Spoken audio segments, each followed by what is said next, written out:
Hi everyone, welcome to the May 3rd edition of the TimeformUS Pacecast. Let's also call it the Kentucky Derby edition. I know some people asked if Craig and I were going to do a Derby-themed podcast this week, and here it is. And we're going to make this TimeformUS Pacecast all about the Kentucky Derby. We're going to forego our usual recap of last weekend's races. I'm sure, Craig, you'll probably post the speed figures on your Twitter account, but I know a lot of people were looking for us to do a deep dive into the Kentucky Derby, and that's what we're here for today.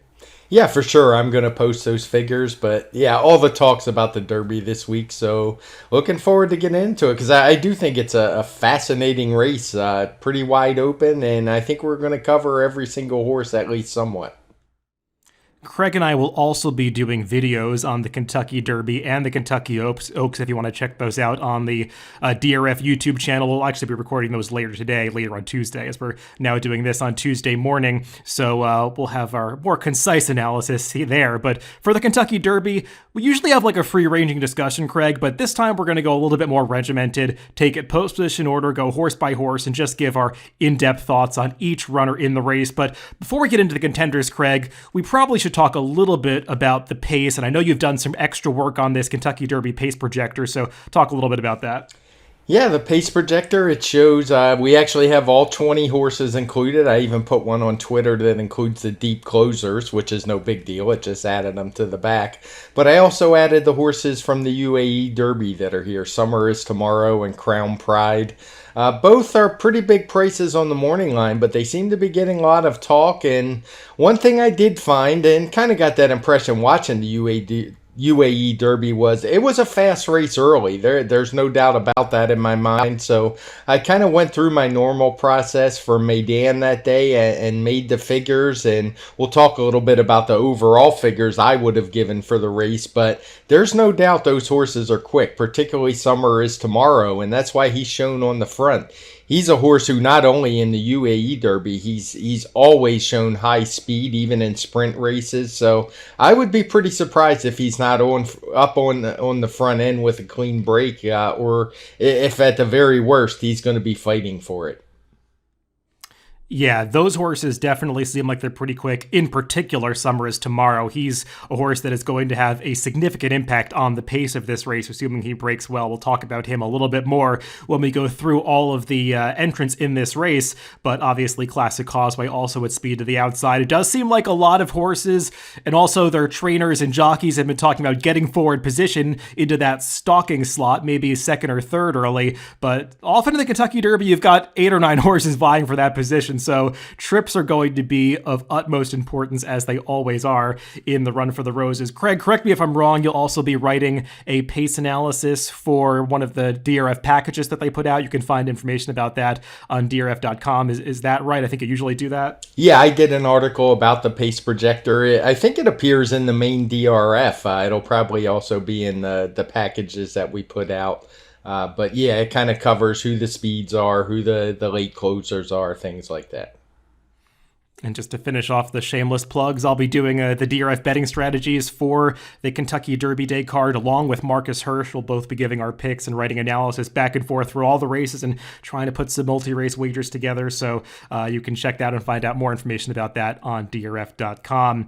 Craig, let's get into our discussion of the contenders. And as I said, we're going to go post-position order, go through all 20 of the entrants, probably even mention those also eligible, so 22 in total, beginning down on the rail with the number 1, Mo Donegal, drawing that dreaded inside spot, this Todd Pletcher trainee coming out of the Wood Memorial. What do you make of the post-position draw? A lot of people kind of sighed when this horse drew post 1, said that he's a toss because he's down on the rail. Do you think it's the negative that people make it out to be? I don't, to be honest. If any horse can do fine from the rail, and I'm not one that thinks the rail is some huge disadvantage, it's a tough thing to get a handle on, I think. We don't run this rate. We only run it once a year. We don't run 20 horse fields. But if any horse was going to get it, isn't he a horse that's just going to drop back anyway? Kind of let the horse break out of there, establish his early position. And in this case, he's going to be saving ground. He doesn't have to fight for it. And given what we saw with the Pace Projector, I can't imagine this field's not going to be pretty spread out by the time they're hitting the stretch. So for me, I think the post position's not only not bad, I think it's fine. It's better than him, breaking 12th or 13th and being 4 wide going into that first turn. Yeah, Mo Donegal is just a horse without much tactical speed, and that's probably for the best, given where he's drawn. You would imagine Irad Ortiz is just going to drop to the back of the pack early, not even attempt to get a forward position, because this is a horse that's shown that he can rally from the back of the pack before. So you're going to need some racing luck when you're trying to come from far back in the Kentucky Derby, but I don't think that the rail draw is going to be some major negative for him, given where he's likely to be positioned in the early going.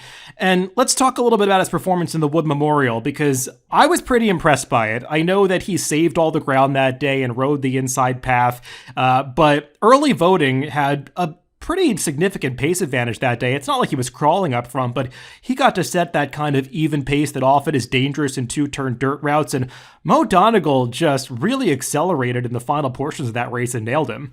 Yeah, I liked what I saw from him. He ran a good speed figure that day. He got a 121. As I've talked about, it was a really tough figure to make. So, I mean, you can put a lot of weight in it, a little weight in it, but I think he ran a good race, and he did well to run down early voting. That one looked clear with a furlong to go, and he was just determined. He was able to get the job done. Joel Rosario used his strength to get him up, but I liked everything I saw about the horse, and I think he's a main contender in here. I know you had talked about on some of our shows that you thought Gulfstream was just not a good place for him, and it turned out he just did not run very well there, but he certainly picked it up in the Wood, and he's definitely on my short list of horses who can win.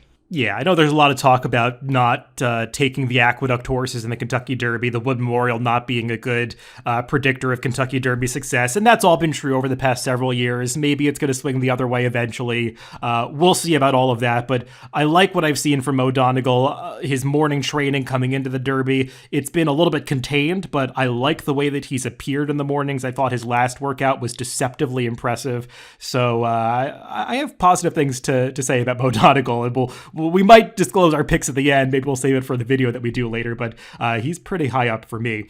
Let's move on to number 2, Happy Jack. He's listed at 30-1 in the morning line. I imagine the morning line maker probably could have gone a bit higher with the odds on this particular horse, Craig.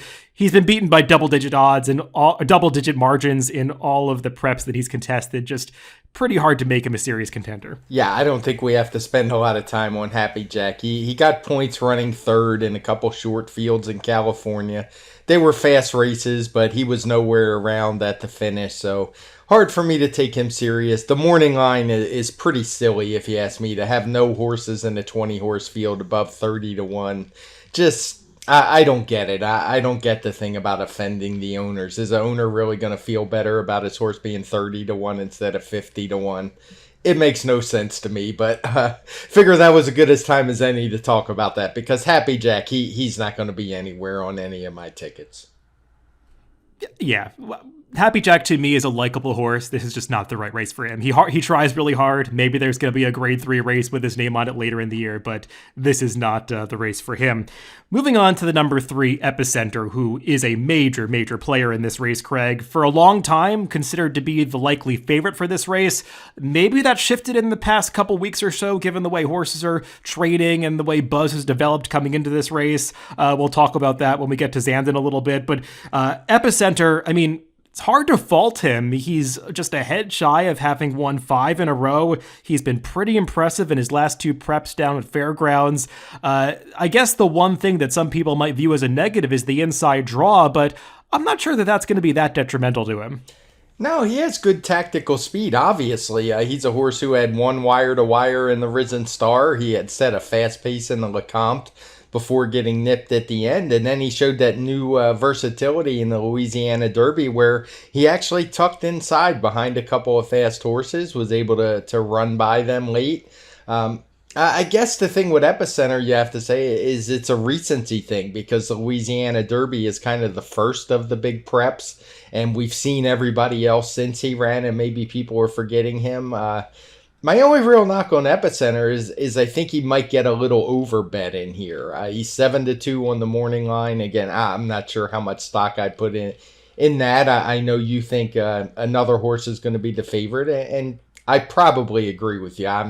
It doesn't really matter because we're going to know, but yeah, no real knocks against Epicenter other than I don't think he has really run fast enough races to be a super low price in here. Like, I could see him as fourth or fifth choice, but as a horse, as a morning line favorite, I'm not a huge fan. But he's certainly a contender. Yeah, I will say at the time it seemed a little puzzling that they were so intent on rating him in the Louisiana Derby, but it seems like that experiment could really pay off in the Kentucky Derby because he projects to get the exact same kind of trip in the Kentucky Derby that he worked out last time, given the way that he's drawn. You wouldn't imagine that they're going to try to gun him to the lead just inside of Summer is Tomorrow. They'll probably let that horse go and just try to stalk along the rail, and Epicenter showed that he could parlay that kind of trip into a victory last time, so he's obviously a danger in this race. The Beyer speed figure for the Louisiana Derby, Craig, came up higher than the TimeformUS number that you gave him. I guess if you translate with that 20-point difference, there's about maybe a 6 points lower on the TimeformUS scale for whatever that's worth. But I mean, Epicenter, he's moving in the right direction. If I had to say that I've been most impressed by one horse's training this week, it would be Epicenter. I think with a horse like him and one other we're going to discuss later, you just have to kind of let price be your guide. How low do you want to go on anybody in this field from an odds standpoint? I kind of have trouble making a case for any horse that's below 5-1 in this field, and it feels like Epicenter could be. It just seems like a really wide open Derby to me, so I do want to see how the odds shake out with regard to a horse like him. Yeah, and I hadn't seen the Beyer for that race. It seems a little high to me when you look at the third place finisher, but I haven't looked enough to really have an opinion. I didn't have much trouble making the figure, so I'm pretty confident in that 116 that he got. I say 116, it was actually a 119, but I have my weight setting on in the TimeformUS PPs, and obviously all these horses are picking up some weight, so their figures will be a little bit lower if you do use that weight setting. The number 4 is Summer is Tomorrow, one of the Dubai shippers. This horse has an international set of connections, ridden by Mikel Barzalona in this race. He's going to be a real pace presence. If you watch his races in Dubai, he's quick out of the gate. He's not one of these overseas horses that you would be afraid is not going to break well. He rockets out of the starting gate. He did so in the UAE Derby last time. And I mean, as long as he handles an American starting gate, he's likely to be in front here. Yeah, as I said, that's where I put him on the Pace Projector. When I originally did the work, early voting was still in the field. He's obviously a really fast horse. And I actually had Summer as Tomorrow even with him, but I used a little poetic license to get there because I was a little leery of putting him so far in front, and his figures actually came back that way. So even though he's shown on front in the Pace Projector, he could actually be faster. As far as a contender, I don't see it. He doesn't look like a horse who's going to be able to set that fast pace. Mile and a quarter seems to really be stretching it. He was able to hold on for second but in Dubai, but I don't think that was a very strong field. So I can't take him too seriously in here. I will say the Timeform ratings for that race that we use, I think they're a little bit low personally. I think the horses are a little bit better than that. When I did the speed figures, it was more in the 110 range for the winner, but I still don't think that's good enough for that horse to be a contender. Summer is Tomorrow. Yeah, for me, his presence here, it almost harkens back to the pre-points qualifying days when a horse like the sprinter Triniberg could get into the Kentucky Derby, and Summer is Tomorrow feels like that type. He really is a sprinter. I mean, he was able to carry his speed last time over a course at Medina that can sometimes carry speed a little bit farther than horses were typically inclined to go. So it's going to be fascinating to see what he does in the early portion of this race and how that affects some of the others that want to be forwardly placed. Moving on to the number 5, Smile Happy, another horse that's listed at 20-1 on the morning line. Over the wintertime, Craig, this horse was considered maybe the top contender for the Kentucky Derby before they ran any of the preps when these horses turned 3. He's just been a little disappointing. I mean, he's finished second in both preps, but it felt like he underperformed a little bit each time as the favorite, and it just feels like some of the luster's come off this horse. Yeah, some of the luster has. I got to be honest, the 20-1 morning line is a little bit interesting, and I do think he's going to be a price in here. He's a horse that figure wise, he's moving in the right direction. He's getting better every single time, and he's never run a bad race. I mean, he's only run 4 times. He won his first 2, and he has 2 decent seconds in what I would say are major prep races. So I don't want to totally dismiss this horse. I wouldn't say his trip was ideal last time, but I also wouldn't say there was any way he was beating Zandon. Zandon was clearly the better horse. So he would have to progress forward, but as a horse in the verticals, he's definitely one I would be interested in some of the underneath slots. Yeah, when I initially started handicapping this race, I wanted to make a case for this horse, and I just couldn't quite get there. I couldn't find a big excuse for him in the bluegrass last time. Zandon just ran right by him, and I know that Smile Happy was a little wider around both turns, but to me, he was supposed to show more fight in the stretch. He just kind of gave it up, and watching his training, remembering the way that he was training into his 3-year-old debut and seeing his last couple of workouts, it just feels like he's a horse that hasn't really gone on developing. He's a little on the smaller side. He's looked a little dull recently. I couldn't quite get there, but he's going to be a price, and if people want to try to wake him up at 15-1 or possibly greater than that, I'm not going to argue with that viewpoint. Yeah, and I can see that. I'm with you. I have a hard time seeing him turn the tables on the 2 horses that beat him last time, in addition to some others. And there's also the breeding question for me. He is out of Run Happy. I know he's out of a Pleasant Tap mare. But still, it just Run Happy. It's hard to see 1.25 miles being ideal for him. So there's always that little bit back there too. Like I said, maybe a superfecta player for me if he draws the right trip, which he could from an inside post. I could see him being too wide, saving ground, getting some cover, and having a little finish. But I just think there's better horses in here on the win end. Moving on to the number 6, Messier, I think a pretty fascinating contender in this race. For a while, we weren't sure if Messier was going to be in the 2022 Kentucky Derby field, as his first 5 starts came for Bob Baffert, whose horses obviously could not accrue Kentucky Derby qualifying points. They made the trainer change when they needed to with these horses, Craig. And just a general question for you, are you basically viewing these 2 horses, Messier and Taiba, as Bob Baffert trainees? Do you see some reason to downgrade them just because Tim Yachteen's name is listed in the PPs? No, I don't see a reason for that at all. And I'm not saying that there's anything nefarious going on where Bob Baffert's actually calling all the shots and pulling the strings. I have no idea what the case is, but he's already done all the work with the horse. And Tim Yachteen is a very competent horseman who isn't going to screw it up. He's going to have the horse ready to go. And yeah, so I'm curious how you think about that as well. But for me, it's a total non-factor. Yeah, I view it the exact same way. All of the work has been done really prior to the last prep race, and I know Tim Yachteen has been just trying to keep these horses in a holding pattern, have some consistency going recently, so I'm not viewing them as worth downgrading just over that trainer switch. As for Messier, he's coming in with some of the fastest speed figures of anybody in this field, Craig. I mean, we talked a lot about that Lewis and how impressive it was, probably aided somewhat by a speed bias, but it's not like he regressed significantly in the Santa Anita Derby last time. He ran pretty well in that race. Yeah, he did. He got a 124 in the Lewis with the help of a speed bias, I would say. But he backed it up with a 122. He wasn't able to hold off Taiba, but I think it could be argued that he did all the dirty work that day. He chased a very fast horse in Forbidden Kingdom. We saw what he had done in his previous race when he just blitzed the field and ran away from him. And Messier was right there with him early. And, I think he ran very well. So he's a horse I'm taking really seriously in this spot. I don't think he has to have the lead. Obviously, he doesn't have to have the lead, but he's one that could be tracking Summer as tomorrow, sitting right off his flank, and I actually think he's a major contender in this spot.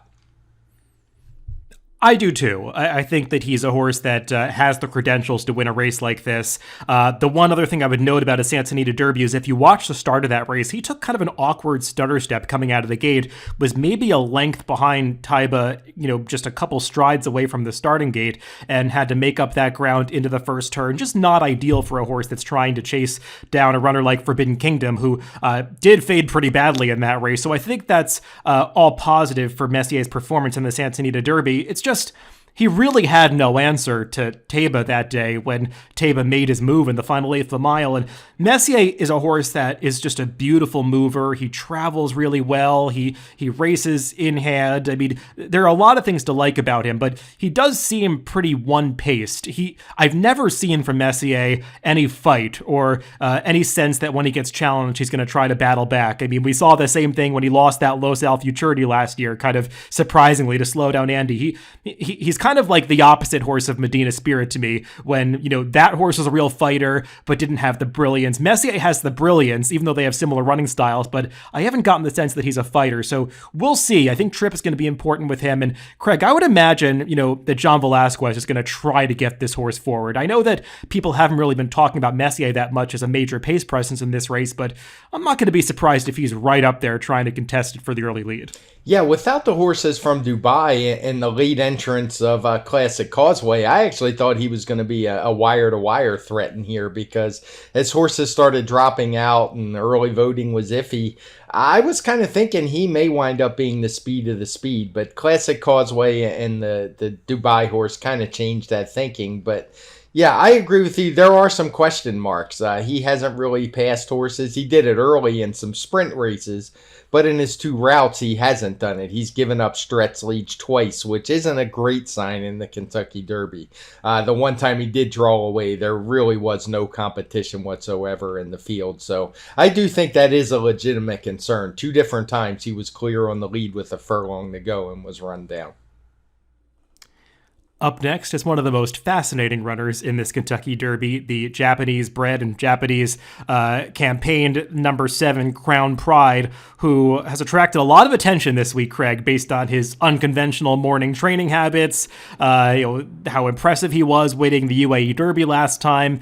What do you make of a horse like this? I'm also curious to know what kind of price you think he's going to be, because he's listed at 20 to 1 on the morning line, but it feels like there's so much buzz around him. I could see him going off quite a bit shorter than that. Yeah, all I can figure is with the success that Japan had in the Breeders' Cup and then also in Medina on Dubai World Cup Day, that he's going to take some money. He's not going to take my money, though. I still, when I went back and rated the race, like I said, it came up about a 110 speed figure-wise. And I would say that's roughly, so maybe give or take a few points. But he's still got a long way to go for me. He hasn't, he has the long ship to deal with.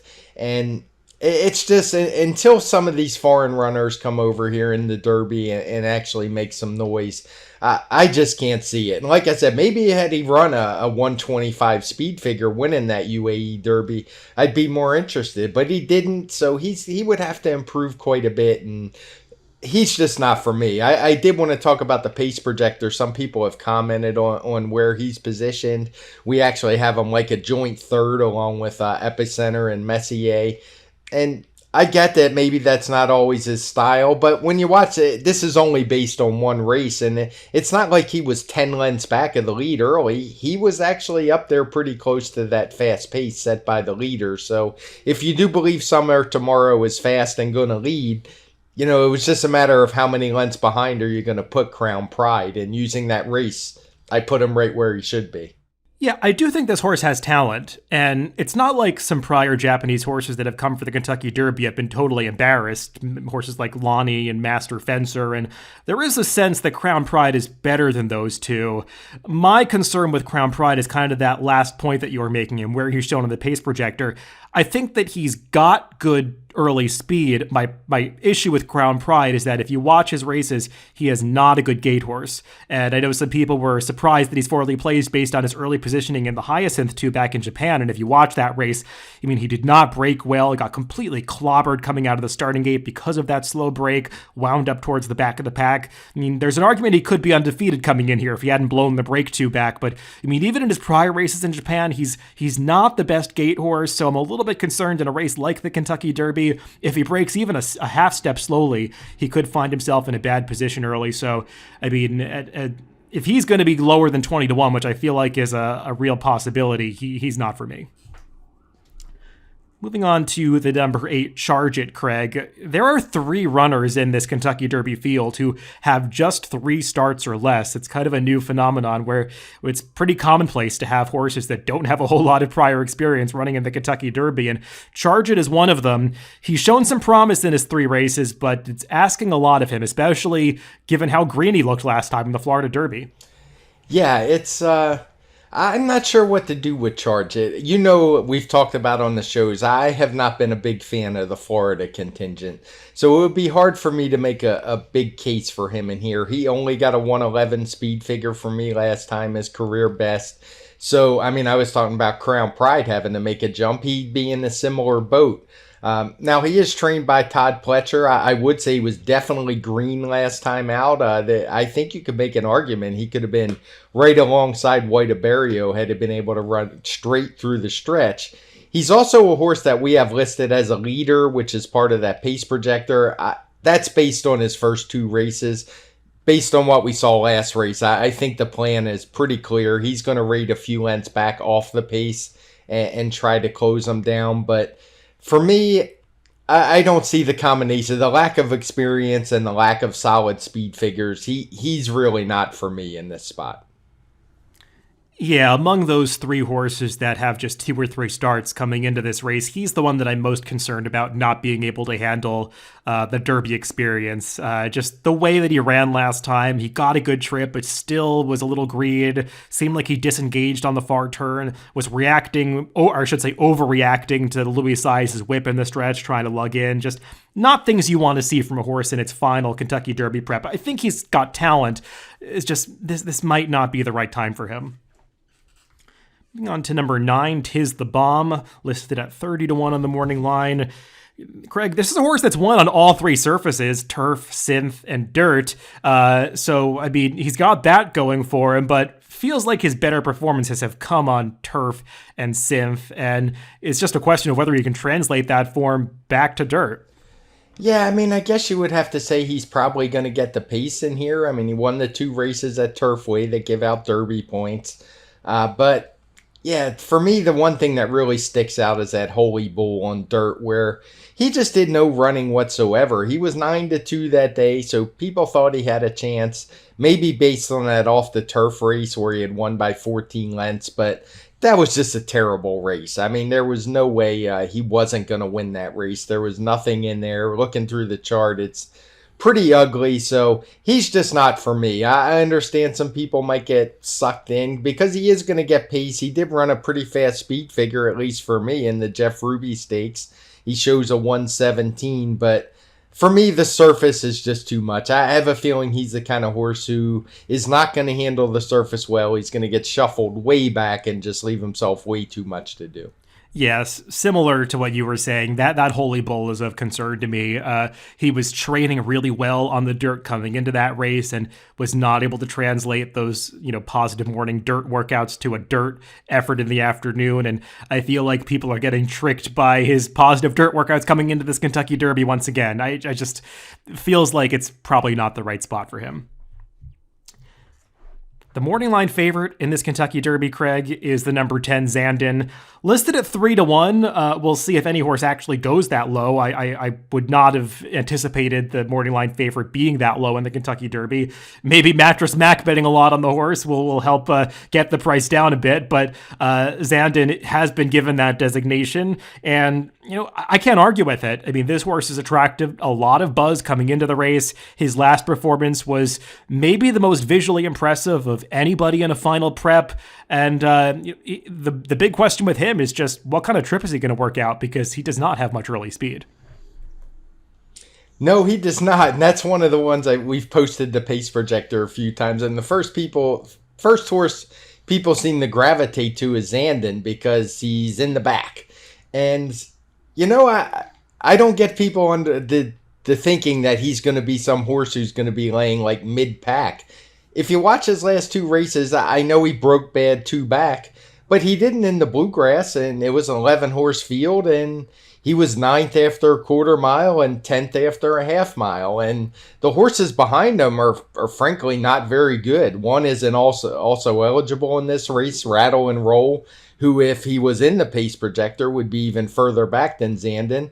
And the other horse is still a maiden. I think it's Command Performance, who just seems to have gone off form and didn't do any running. So I think he's definitely going to have to work out a trip. And he's kind of similar to Mo Donegal. Not that they run the same, but they have similar kind of styles. They've obviously met up in the Remsen and had a really close race, so I kind of like to compare them. And of the two, I prefer Mo Donegal, and it's because of that inside post draw. I just wonder what kind of trip Zandon's going to get if he has to drop back and he has to do it from the middle of the field. He's more likely to be wide going into that first turn and have to navigate traffic and some horses. So I mean, he certainly has a chance. He's a good horse. He ran a good 118 speed figure last time, but it just feels like to me everything's going to have to go right for him to win, and I don't want that from a favorite. Yeah, this is a tough one for me, Craig, because I think I've been a huge fan of Zandon from day one. I was so taken with his debut. I believe I did his debut on my Horses to Watch show because he just,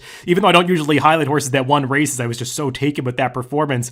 I remember he had trained so well coming into that race. He's just a really impressive horse who shows up, tries hard. He's a beautiful mover. He travels in the bridle, which you don't always get from a closer. He's always there for you. He's got almost that turf-like turn of foot that you like to see. And that was all on display in the Bluegrass. It seemed like everything came together for him that day. The pace wasn't that fast, but he was able to use that quick acceleration to overcome it. And, very visually impressive. The problem is everybody saw that performance. That felt like the best he was capable of at that time. His form is totally exposed now. I agree with you about the quality of that Bluegrass field. It was just not one of the stronger prep races. The speed figure came back okay. Doesn't make him the fastest horse in the race. And working out that kind of trip in an 11 horse Bluegrass is not easy, but it's so much tougher to do it in a 20-horse Derby field, and I agree with you. He's just not a horse that has the speed right out of the gate to get forward position, and I don't know if Chad Brown and Flavien Prat should want to do that because he's got that acceleration to make that big move from the back of the pack. You probably want him there. It just, given the fact that he's such an impressive mover and he's always going to be a horse that, when people see him train in the morning, they're going to just go gaga over him. He's just that kind of horse. It feels like his bandwagon is really growing heading into this race. And like I said, I don't want to take much lower than 5-1 on anybody in the Kentucky Derby, and it feels like he's guaranteed to be so. Let's move on to number 11, Pioneer Medina, going in the other direction from a price standpoint to a horse that could be favored to one that's going to be among the bigger prices in the race. Craig, this horse, he's not the slowest one coming in here. I mean, his speed figures are in an upward pattern. It's just he hasn't really been any match for Epicenter in the last two preps down in Louisiana. Yeah, he hasn't been a match. He's been getting passed by horses in the stretch, which is never really something I want to see in races that didn't particularly have a fast pace. So he's the kind of horse that maybe some people might be tempted to use in underneath slots in the verticals, but he's not for me just because of the fact that he's losing ground, he's getting passed pretty regularly. So he's not a horse I'm very interested in here. Well, Craig, you're talking to one of those people because I have a question for you. I mean, of all the horses that are listed at 30-1 in the morning line, am I crazy to say that he's the one that is perhaps the biggest threat to get into the superfecta? Because that's the way I'm viewing him. I just feel like he's a horse that's coming out of some of the stronger prep races and maybe deserves to be slightly upgraded as opposed to horses that might have been second in some weaker races. And Pletcher's taking the blinkers off. Feels like they're going to change his running style a little bit to come from it farther off the pace. I just think he's a work in progress that's improving at the right time. Is that a crazy way to look at him? It's not. Of the long shots, if if they are truly going to take him back, I would certainly like him a little bit more because I don't like the way he's run. Given the style he's run his last couple races, I think he has no chance whatsoever. So I will have to go watch those workouts. We're going to get to a couple of the other 30-1 shots that maybe I would like just a little bit more, but that's strictly because of running style. So I don't have a big argument with that of the prices, he could be the one to get in. Yeah, I would have to see, though. If he's in that same running position that he's been in Louisiana, I would give him zero chance.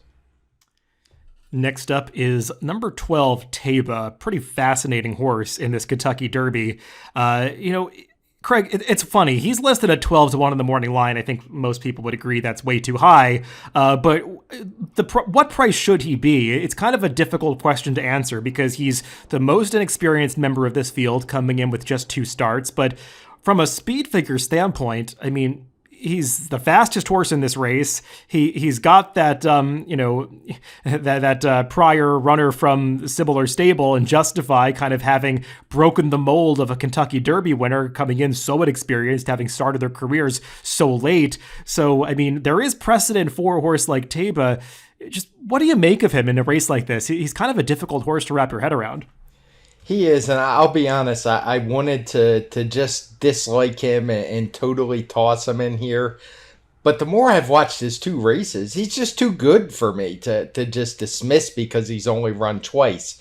The game is changing, as we all know. You mentioned Justify already. You've mentioned how many horses in here have only run 3 times or less. We have a few more that have only run 4 times. So I don't want to tie myself too much to those historical precedents because personally I don't think they mean a whole lot anymore. We're seeing the preps move later, or further and further away from the Derby, the last prep races. So he's a horse I have to consider pretty strongly in here. I mean, he ran that 124 speed figure in the Santa Anita Derby. Granted, it was only 6 horses. Some of them probably didn't have a chance. One of the main contenders really spit the bit in Forbidden Kingdom, but for me, it's impossible to watch that race and not like what you saw from this horse. He's just a horse who kept coming. He's kind of a grinder more than a brilliant kind of big speed horse. I think the post position draw was perfect for him, and I just really like what I saw. He just kind of ran around the track 4 wide and basically beat a good horse pretty darn easily in Messier. I wanted to like Messier in here coming in, and we've talked about him already, but the more I watch that Santa Anita Derby, I just can't see myself putting Messier above Taiba. Yeah, I had the exact same thought process with this horse. When I sat down to handicap this race, I was not anticipating to like him as much as I did, and I mean, he's just way too talented to dismiss in this race. Like you were saying, he's looked so good in both races. And Craig, what I find most fascinating about this horse, especially looking at the TimeformUS PP, is he has the late pace rating of a closer. When you look at the late pace ratings of everybody in this race, those that have the fastest are unsurprisingly horses like Zandon, Barber Road, Mo Donegal, the horses that figured to be coming from the back of the pack. But right in there with them is Taiba, who has a 107 late pace rating, just 2 below Zandon, who I think has the best one in the race. And that's because even though he's not a deep closer, he's a horse that finishes so strongly in his races. And we saw that last time in the Santa Anita Derby when, like you said, he's that grinder who just seems to keep finding more at the end. And Messier came into the stretch looking like he might hold on, but once Taiba kind of lengthened that stride and kicked into gear, there was no holding him off. Trip is something that is going to have to overcome, but it's not like he's drawn some inside post or he's going to get crushed and buried in the early portion of the race. Mike Smith, I mean, he doesn't play around with these horses. He usually rides them pretty aggressively in the Derby when he knows that he's got a tactical horse that can win the race. So I view him as a serious win candidate. Moving on to another one of those Florida-based horses, the number 13, Simplification. Craig, I know you're already saying that you're not that thrilled with a lot of horses that are coming up from Florida, and he's one who has run in all the preps down there. I would say that he's been running well in all of them. He probably hasn't run the best races or the highest speed figures, but he does seem like the kind of horse that just always shows up with a solid effort. Yeah, of the Florida horses, he's the one that I would like the most. The Florida Derby, I get why he was maybe up close, but As we kind of found out when he didn't break very well in the Holy Bull, I believe it was, he's a horse who doesn't have to be up there on the front end. He can still run okay. So I thought that was kind of I don't want to say it was a bad ride, because I never disliked horses using their early speed, but sometimes it just didn't work out. He tried to take it to the horse who was one of the favorites in the race in Classic Causeway. That one had nothing. He completely spit the bit. Somehow he's in the Derby. We'll get to him later, but yeah, I thought it was a tough trip that day. That said, I still don't like the Florida races as a whole, so he's not a horse I'm going to use on the win end. But I do expect him to run a better race than what we saw in the Florida Derby. Yeah, I don't disagree with any of that. He probably did not get the best trip last time, given the way the pace of that Florida Derby shook out. He's an honest horse. He shows up. I've never really viewed him as one that's crying out for a mile and a quarter. I do like his running style versatility, where he can be forward or come from off the pace. It's just, he doesn't strike me as one that has the brilliance that, calls him out as Derby winner. But he is a likable kind of horse. Moving on to number 14, that is Barber Road, another one of those 30-1 shots.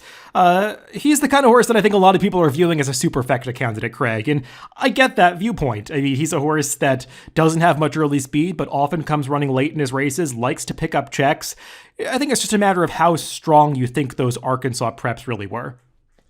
Yeah, if there's one group of prep races I like less than the Florida prep races, it would be the Arkansas prep races. I just didn't think much of them all year. I mean, you can look back at who won those races. They were won by a horse named Dash Attack, who's long since been forgotten on the Derby Trail. New Grange beat Barber Road. He's nowhere to be found. Didn't run particularly well going forward. Unoho, who was going to be in the Derby, but was a late defection. He wasn't able to run him down. And then last time in the Arkansas Derby, a shipper was able to come in and beat all the local horses in Cyberknife, who we'll get to later. So for me, I just don't see it. He's never run particularly fast. He does finish his races, and I could see people thinking maybe he could clunk up for 4th and 5th. And I'll be the first to admit, with the right trip, any of these closers could kind of get into those 4th and 5th positions, maybe even a little bit better, depending on how fast they go up front. But it's hard for me to get too excited about a horse whose max figure so far is only a 107. Yeah, I completely agree with that. He is the kind of closer that really needs to be ridden to get where he's going. He doesn't do it on his own. Rayla Gutierrez has been riding him lately. I'm sure knows that this is a horse that takes a lot of pumping to get there, but he does keep finding more. He kind of encountered some minor traffic in the stretch of both the Rebel and the Arkansas Derby, but when he got the splits, he was there to come through them, even though he had been ridden for a quarter mile prior to that. So, I mean, this does feel like the kind of horse that's going to be navigating that traffic, passing horses late. I just feel like he could be passing a lot of tired horses and maybe get up to 7th or 8th rather than completing the trifecta or superfecta. I just don't know if he's quite that good. Before we move on from him, Craig, some people I know were really negative on one of his workouts coming into this race. Just in a general sense, do you put much stock in watching workouts for these Derby horses, or do you feel like it's overblown? The next workout that I watch for the Derby will be the first one. That's kind of what I figured. Yeah, didn't seem like it was the focus for you. Yeah, I mean, he's the horse that probably got the biggest negative workout review. I know some people didn't love the latest workout for Taiba. To me, it looked okay. He's not as flashy a workhorse as Messier is, so I'm not that concerned about that. I do feel like sometimes people put way too much stock into that stuff. I just want to see that the horse seems like he's doing okay and compare it to how he's been doing in the past. But if you're only watching workouts for the past couple weeks with no prior reference point, you might be putting too much stock in that factor. And that's kind of my point. It's not that I don't think the workouts matter, but I don't watch workouts the rest of the year, so I'm not going to watch them now and pretend to be an expert. There are a few people out there, yourself, J Pribman of DRF, maybe one or two others who I do pay attention to because you guys watch them all the time and know what you're looking at. But I think it's a mistake if you're not somebody who does that regularly and then tries to be a self-proclaimed expert on Derby week. So I'm not going down that path. I'll leave it to the people that know what they're talking about. Up next is the co-fourth choice on the morning line at 10-1, the number 15 White Abarrio. Craig, this horse has done very little wrong in his career. He's won 4 of 5 starts. He won both of his 3-year-old prep races in Florida, was a pretty impressive winner of the Holy Bull, got the job done in the Florida Derby last time. I know we've talked about not loving those Florida prep races, but this horse, I mean, he just continues to show up. Yeah, I'm not going to like him as much because of the speed figures, but just watching his races, it's hard not to think he's going to get a good trip, I would think. He's one who has decent tactical speed, 2 back in the Holy Bull. He was right there on the pace and was able to blow the field away, basically. And then in the Florida Derby, when things got hot, he was able to drop back to more mid-pack, but still close enough and didn't seem to lose any of his kicks. So if you think those Florida races are stronger than I do, I can't blame somebody for liking him in this spot. And I do think he's going to run pretty well. Yeah, I mean, the prep race that you and Bayer disagreed about the most was probably that Holy Bull, and I'm not sure that either one of you has been proven completely right one way or the other. It's probably somewhere in the middle, as those things often tend to be. But I mean, he did come back and validate that performance in the Florida Derby last time. Like you were saying, he's a horse that has that good tactical speed that allows him to work out the right trips, but he really has gotten perfect trips in his last couple of races. So we'll see if that's going to be the case in the Derby. He's one of those 8 or 9 horses that could be vying for that stalking position, and it's not always easy to hold that and get the kind of trips that you did in the prep races with that running style.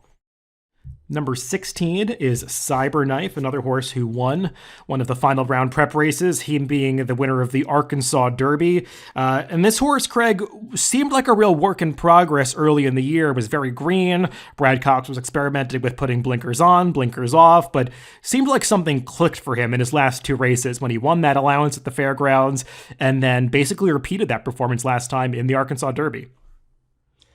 Yeah, he did. He's one I actually liked in the Arkansas Derby. But a big part of that was because, as I hinted at before, he was the newcomer, and I didn't think much of that Arkansas group. Watching the race, I thought, yeah, maybe he's a horse who has put it all together. But then when I did the speed figures, it was kind of it's not that great. He only got a 111 for the race with a weight adjustment on. So for me, he's still got a long way to go. And I still have kind of fresh in my head that this horse has kind of been a head case. I know he's run better in his last 2, but there were still some clues that maybe he has some issues. And it's just hard for me to think he can put it all together in a 20-horse field with 150,000 people there. And he's just not for me. Yeah, I totally get that. He's not coming out of one of the faster prep races. He has been a bit of a head case in the past. Maybe he's gotten over that, but he still seems like he's a horse that can get a little bit aggressive. I love what I've seen from his recent workouts. He trained in company with Zozos last time and really liked the way he was going when a touch better than that horse. But Cyberknife has always been a very good workhorse, and he's going to have to run the race of his life to win the Kentucky Derby. So we'll see if it's possible, but he does have some things to overcome. Up next is a horse who was in, then was out. Now he's back in, the number 17 Classic Causeway, and I think it's pretty important to note that he's in because he is a horse that is going to be a major pace player in this race. Just doesn't seem like one that really has the right resume or preparation to be around at the end. No, I never like these kind of horses where the connections are kind of iffy, and then at the last minute they decide to be in the race, and it's just hard to like them off of that last race. I mean, I know we're coming off of a year where the horse who was eventually declared the Derby winner had kind of an ugly running line coming in, but it wasn't this ugly. This is one where I mean, as one of the favorites in the race, Classic Causeway set a pretty quick pace, but not one where he should have been finished before they even ran 6 furlongs. So I know his trainer, Brian Lynch, has kind of said he can't figure out what went wrong, and he thinks the horse is doing well. But for me, I'd rather he did figure it out and was able to fix it. I don't like these kind where they're just kind of thrown in because they have enough points. I imagine he'll be a pace factor for a little while, but probably not very long. Yeah, the recent reporting I saw from Lynch was that he said he feels the horse may have displaced his palate last time, and he's a horse that they were not running with a tongue tie, and they're going to run him with a tongue tie in the Kentucky Derby, and I think a different bit. So, maybe that makes a difference. That last performance is consistent with a horse that might have displaced his palate. The problem is, I don't like him off his Tampa races. They were just not fast races against pretty weak competition. He's just hard for me to make as a contender. Yeah, I meant to make that point and kind of went off on a tangent. He's never hit the 110 mark on the TimeformUS speed figures, so he's not for me at all in here. On to the horse that won the most recent Kentucky Derby points that were given out just 3 weeks ago, or a little less than 3 weeks ago. We're recording this on Tuesday. Tawny Port, the winner of that final prep, the Grade 3 Lexington. Nice to see that this horse was able to put forth a good effort on the dirt last time, because previously his best effort had come on the synth in the Jeff Ruby Stakes. It just feels like he's maybe a cut below the top 3-year-olds out there. He does. Of the 30-1 shot you mentioned, he might be the one that maybe I would have picked ahead of Pioneer or Medina, just because of his running style and the fact that he did kind of put it all together last time. He had a nice finish. He's still speed figure-wise below some of the others in here, but he's run similar to Pioneer Medina. He's run faster than Barber Road, so I don't want to totally throw him out. I don't think he's in any way a win contender, but he's a horse that I could see sneaking into the bottom of superfectas, like 3rd or 4th at the best. Not any horse I'm going to get too crazy about, but he's going to be a huge price, and I do think he'll be coming late. Yeah, no, Craig, I don't think that's a crazy way to look at him at all. I was kind of searching through this race looking for horses that I could highlight as maybe superfecta candidates, the bombs to get in there, because the Kentucky Derby is often not a race that's totally dominated by favorites. Trips are really important, and sometimes prices do get in there. And I took a long look at him. I can see taking the optimistic view of a horse like this. He's obviously improving. It seems like he's gotten better since he tried horses like Epicenter and Zandon in the Risen Star earlier in the year. I don't get the sense that distance is a real problem for him. So yeah, I understand taking a somewhat positive viewpoint about him being a potential superfecta player. Yeah, and if you watch his last race, it wasn't like he had a super easy trip. It was kind of ugly on the first turn. He was able to overcome it. So yeah, not in love with him, but I would definitely use him in some vertical plays. Sticking with the Brad Cox theme, up next is the 3rd of his 3 runners in this field, the number 19 Zozos, another one of those horses that's coming in with just 3 prior races under his belt. He's definitely come a long way in a short period of time, Craig. Lost his undefeated record last time in the Louisiana Derby, but losing to Epicenter is no disgrace. It just, watching that race never felt like he was really in any danger of beating Epicenter, but I mean, he did hold his form pretty well on the Step Up in Company. Yeah, he was able to make that big jump, which I didn't like him that day. He ran better than I thought he would. But it's still another big jump required, and it's a lot to ask of this horse. He's never run particularly fast early in his 2 route races in particular. I'm concerned how far back he's shown in the Pace Projector, so he's not for me. I think he's a horse who might take a little more money than people might suspect just because of the connections, particularly Brad Cox, but I think he's going to have a tough journey from out there in the 19 hole. Yeah, he was setting what was a pretty moderate pace last time. I don't really get the impression he's a true 1.25 mile horse. Maybe I'll be proven wrong about that. He obviously is a horse that is improving and has a lot of talent. But like you said, I kind of put him in that same category with a horse like Charge It, who I wish had just one more race under his belt to kind of confirm who he was and do some developing. But it feels like they're asking a whole lot of this horse. Final runner in the main body of the field, Craig, is the number 20 Ethereal Road, who snuck in at the last moment and is going to sneak into the starting gate last, as he will be the final horse to get loaded before they press the button. hard to make as a real win candidate or really to hit the board in this race. He's just been soundly beaten by some others. Yeah, I know we both liked him in the Rebel, and that one still stings that he was run down by Unoho, who I wouldn't have liked in this field. He's done absolutely nothing since then. I mean, I guess he ran okay in the Lexington, but it was the Lexington. It's not like it was the Bluegrass, beaten 3 lengths. So, yeah, he was also the trainer, Wayne Lucas. He was on the fence with this horse. He wasn't going to enter him if he was an AE. He snuck in, so these kind of horses are never for me. He's got no shot, to be honest. And very quickly, Craig, there are two also eligible entrants in this field. They will have to get into the race by, I believe, 9 a.m. on Friday. That's when scratch time is for the Kentucky Derby. So they would need one of the horses in the main body to defect before then to be a runner in the race. They both seem like they would be real surprises if they made any noise in the Derby.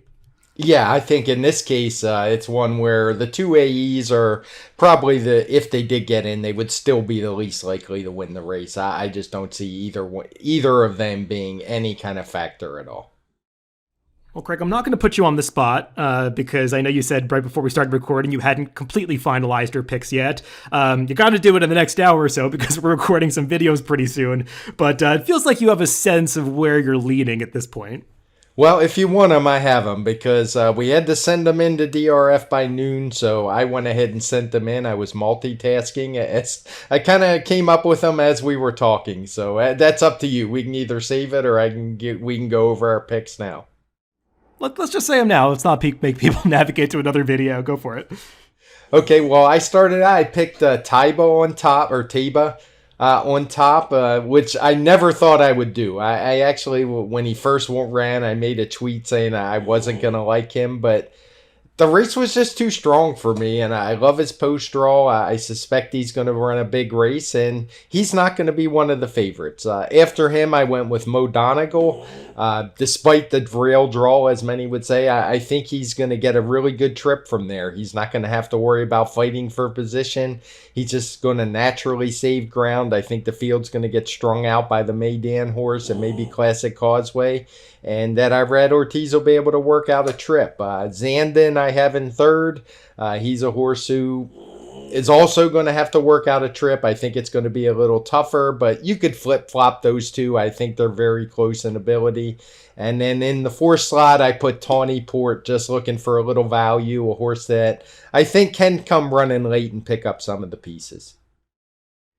Well, Craig, we've got a similar theme to our picks. We actually have the exact same exacta, just in a different order. I made Mo Donegal my top pick in this race, and I do have number 12 Taiba as my second pick. I like you, I was kind of between the two of them at the end. I liked both more than I thought I would, especially in the case of Taiba, but I did put Mo Donegal on top, that deep closer, just trying to look for horses that I think will be the right price for me in this race, and I think they're both going to fit that category. I put the number 3 Epicenter in third. He's the short price that I have in there. We'll see how low he does go. To me, he just is too logical in this race to exclude. And I've got that bomb that I was mentioning, the number 11 Pioneer of Medina as my fourth pick. Just kind of want to highlight a horse that I think could inject some value into the superfecta if he gets the right trip and runs his race.